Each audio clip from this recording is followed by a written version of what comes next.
Oggi è una giornata di alta formazione e anche di approfondimento professionale.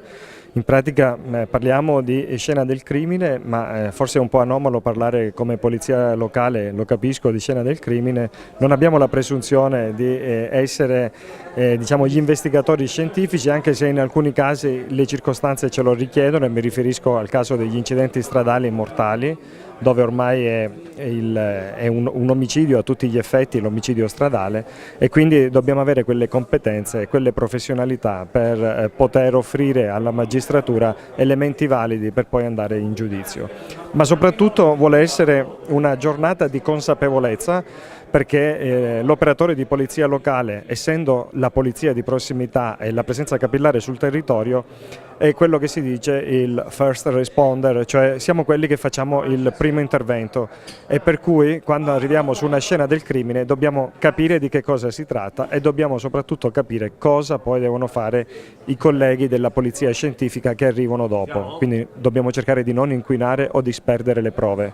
e soprattutto dobbiamo imparare a repertare, perché se un crimine viene commesso all'aperto, le intemperie, la pioggia, la neve, il vento può far disperdere determinate tracce che dopo, quando arrivano gli altri colleghi, non ci saranno più, e quindi noi possiamo offrire un valido contributo. Quindi non ci sostituiamo agli altri, ma vogliamo soltanto essere la complementarietà e quindi offrire un contributo sia agli investigatori ma soprattutto anche alla magistratura. Di incontri formativi con le varie associazioni che anche rappresento qua sul territorio ne facciamo sempre, quindi minimo 2 l'anno li facciamo, naturalmente su temi sempre diversi, perché la polizia locale, come ben sapete, non si occupa soltanto di codice stradale, ma abbiamo una competenza a 360 gradi, quindi facciamo un paio di incontri formativi l'anno. Certo, di questa portata non è sempre facile avere relatori del calibro del generale Garofano, e quindi benvengano questi incontri, e l'auspicio è quello anche di spostarci al di fuori di Conegliano per offrire anche ad altri colleghi di altre realtà le stesse competenze che stiamo acquisendo in questa giornata formativa. Ormai la polizia locale a tutto titolo fa parte delle forze di polizia, quindi indaga sui reati,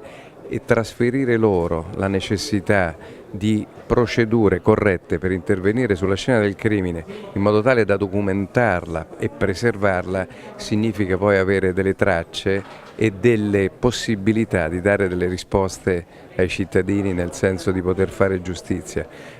Purtroppo c'è quasi una discrasia tra quello che noi riusciamo a fare in laboratorio e quello che non si fa ancora sulla scena del crimine. La scena del crimine merita veramente un approccio molto organizzato, molto calibrato, ed è questo che stiamo trasferendo loro, anche in virtù non soltanto di un ruolo sempre più protagonista della polizia locale, ma del fatto che spesso le pattuglie della polizia locale intervengono per primi su quella scena, quindi per primi hanno davanti quello che effettivamente è accaduto. Se riescono a documentarlo e a preservarlo, questo significa garanzie di indagine molto più complete e quindi più efficaci. In alcuni casi c'è stata la quasi perfezione, in altri la totale superficialità,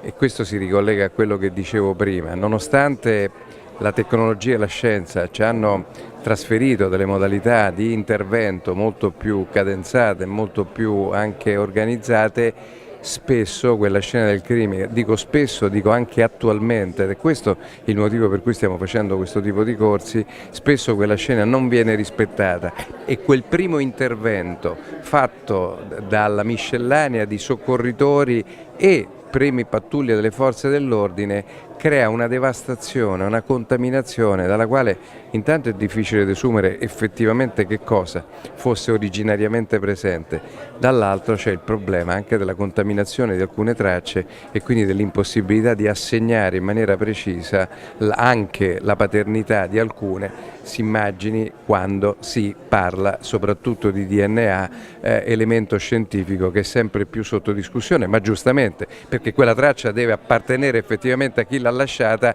e deve garantire una identità assolutamente chiara.